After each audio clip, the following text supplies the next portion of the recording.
there, I'm Chris Palmer. This is a Chris Palmer SEO short.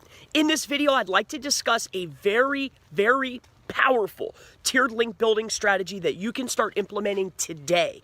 What I like to do is I like to go ahead and use my favorite tool, SEMrush. When I go into SEMrush, what I can do is I can sort all of my do follow links by the lowest quality links first, but they're do follow. The next step is go ahead and export this list. Then, utilizing either $PBNs, niche edits, or automating link building tools, the objective is to go ahead and take my authority scores 0s through 10s and bring them up to authority scores 10s to 20s. By taking all of my lower quality links and increasing the power of them, it will drastically improve my overall rankings for all of my keywords across my entire website. So go ahead, download your backlink profiles, and good luck tiered link building.